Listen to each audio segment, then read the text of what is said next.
We'll open our Bibles to Isaiah chapter 43 verse 19. Look, I'm going to do something new. It's already starting to happen. Can you see it? I will make a road in the wilderness and I will make rivers flow in the desert.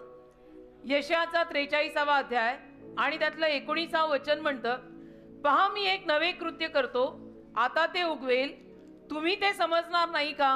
मी रानात मार्ग करीन आणि वाळवंटात नद्या वाहवीन. Praise God. देवाला धन्यवाद. Your wilderness will become a highway, says God. तुमचं रान तुमच्यासाठी महामार्ग होईल असं देव म्हणतो. Your dry place will become a river, says the Lord. तुमची कोरडी जागा तुमच्यासाठी नदी होईल असं देव म्हणतो. Your pain will become your proof, says the Lord. तुमच्या वेदना तुमच्यासाठी पुरावा बनतील असं देव म्हणतो. Because God is about to do a new thing for your new year. कारण देवबाप तुमच्यासाठी नवीन वर्षी नवीन कार्य करायला तयार आहे. Don't trust your calendar. बाकी तुमच्या कॅलेंडरवर सुद्धा तुम्ही विश्वास ठेवू नका. Many will buy Kal Nirnay now. अनेक जण आता काल निर्णय घेतील, But पण you have to have God Nirnay in your life. देवाचा निर्णय तुझ्या जीवनामध्ये असायला हवा बेटा.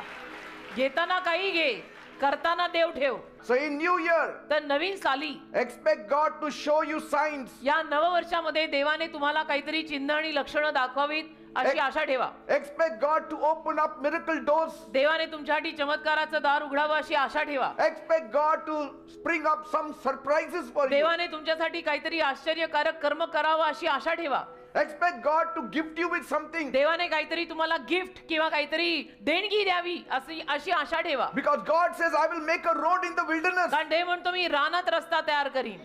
रानात, You know, wilderness is a place where nothing makes sense. रान म्हणजे त्या रानात कुठल्याच गोष्टीचा अर्थ लागत नाही, ते रान आहे. There is no map. आणि रानात कुठलाही नकाशा नसतो. There is no path. वाळवंटामध्ये काही मार्ग नाही, रस्ता नाही, No direction. काही तिथे दिशा नाही. And God is saying, देव म्हणतो I will guide you where you feel lost. आणि तुम्हाला जिथे हरवल्यासारखं वाटेल तिथं मी येऊन तुम्हाला मार्ग दाखवीन. I will lead you when you don't know what to do. मी तुम्हाला चालवीन जेव्हा तुम्हाला कळणारच नाही की आता काय करायचं, तेव्हा मी तुम्हाला चालवेन.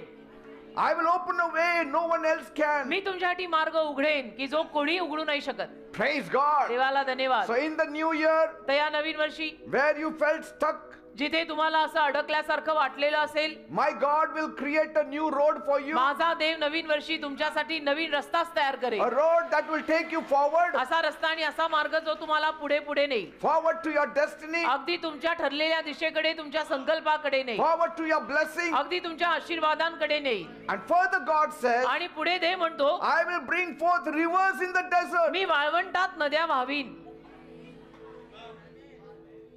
You know, a desert is hot. तुम्हाला माहितीये ना, वाळवंट फार गरम असतं, It is dry. फार सुकलेलं वाळलेलं It असतं is empty. आणि रिकाम असतं. No water. तिथे पाणी नसतं, No growth. तिथे वाढ नसते, No comfort. तिथे सौख्य नसतं. And God is saying, देव म्हणतो I will bring life where you feel dry. जिथे तुला सुकल्यासारखं वाटेल तिथे मी जीवन आणीन. I will bring strength where you feel tired. जिथे तुला दमल्यासारखं वाटेल तिथे मी तुला शक्ती आणीन. I will bring blessing where everything looks empty. सगळं काही जिथे तुला रिकामं वाटेल तिथेच मी तुझ्यासाठी आशीर्वाद आणेन. Praise God. देवाला धन्यवाद. Bible says in Genesis 18, उत्पत्तीचा 18वा अध्याय बायबल म्हणतं, there was a woman. एक बाई स्त्री होती, Her name was Sarah. सारा तिचं नाव. She had prayed for a child for so long कारण की खूप दिवसांपासून ती संतानासाठी प्रार्थना करत होती that the prayer felt like an old echo. आणि असं वाटायला लागलं की ही प्रार्थना जणू आता नुसती घुमतीये, पण खरं काही होईना. Everyone else had a child. बाकी सगळ्यांना संतान झाली, पटापटा पटापटा. Everyone had grandchildren. बाकी सगळ्यांना आता नातवंड सुद्धा झाली. Everyone had families. सगळ्यांना परिवार होते, फॅमिली होती. But Sarah, पण सारा, nothing. सारेला काहीच नव्हतं. And now she was 90 years old. आणि आता सारा 90 वर्षाची झाली. Her dreams felt dead. म्हणजे तिची स्वप्न तिला आता मेल्यासारखी वाटायला लागली. Her hopes felt buried. आशा तिला आता पुरल्यासारख्या वाटायला लागल्या. Her heart felt very tired. आणि हृदय दमल्यासारखं झालं की आता 90त कुठे दिवस जाऊन होणार काही. When dreams are buried, स्वप्न जेव्हा आपण पुरून टाकतो, God says, देव म्हणतो I will bring it out. मी ती उकरून परत बाहेर काढीन. So don't bury your dreams. तुमची स्वप्न अशी पुरू नका. Your new year is coming with new blessings. तुमचं नवीन वर्ष नवीन आशीर्वाद घेऊन येत आहे. Because God is getting involved. कारण की देव त्याच्यामध्ये गुंतणार आहे. I'm giving you a prophecy now. भविष्यवाणी मी तुम्हाला देतोय. Next year, पुढचं वर्ष something good is going to happen to you. काहीतरी चांगलं तुमच्या जीवनात घडणार आहे. Sarah thought her story was over. सारेला असं वाटलं की माझी जीवन कथा संपली. But God picked up the pen देवाने मात्र पेन हातात and घेतलं wrote a new chapter for आणि her. नवीन अध्याय लिहिला तिच्या 90 मध्ये. It's never too late with God. देवासोबत कधी उशीर होत नसतो. Her bitterness became laughter. आणि सारेतला सगळा कडूपणा हास्यात बदलला. Her emptiness became life. तिचा रिकामेपणा जीवनात बदलला. Her dead dream became a living miracle. तिची मेलेली स्वप्न जिवंत चमत्कार झाले. So Sarah went to bed as a barren woman, मग सारा त्या दिवशी रात्री झोपली असेल एक वांस बाई म्हणून, but she woke up as a mother of nations. पण नवीन वर्षामध्ये उठली असेल राष्ट्रांची आई म्हणून. Hallelujah. If God could do something new for Sarah at the age of 90, आणि देव जर सारेसाठी तिच्या 90 काहीतरी नवीन कार्य आणि चमत्कार करू शकला, He can do something new for you in the coming new year. या येणाऱ्या नवीन वर्षी देव तुझ्यासाठी सुद्धा काहीतरी नवीन करेल.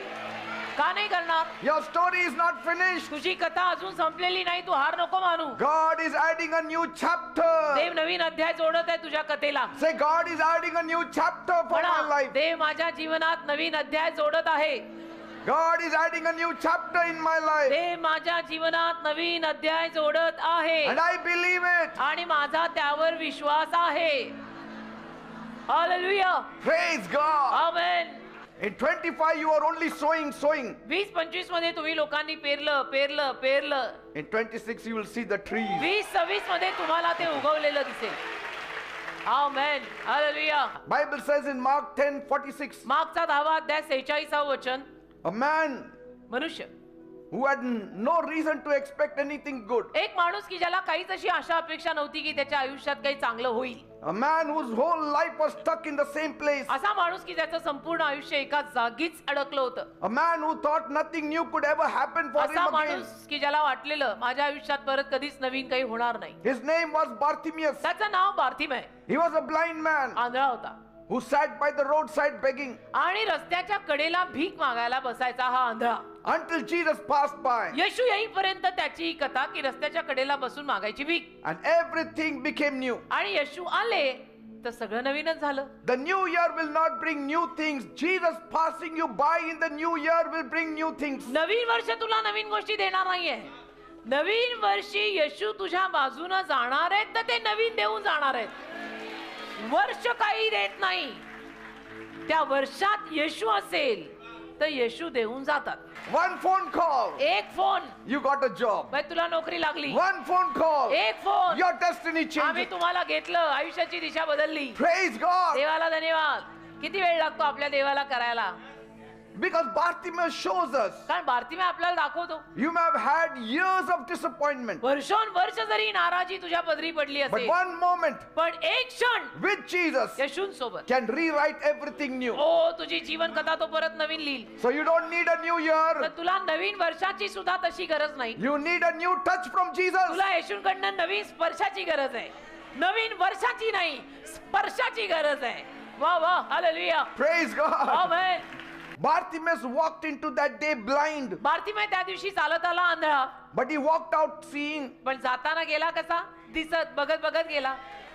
If God could do a new thing for him, आणि देव जर त्या आंधळ्यासाठी नवीन कार्य करून गेला, He can do a new thing for you as well. तुझ्यासाठी पण देव नवीन कार्य करेल. तूही माणूसच आहे ना. Because Bible says Jesus Christ the same yesterday, today and forever. कारण बायबल म्हणतं येशू ख्रिस्ताचे काल आज आणि युगानुयुग सारखेच आहेत. येशू बदलत नाहीत. Praise God. देवाला धन्यवाद.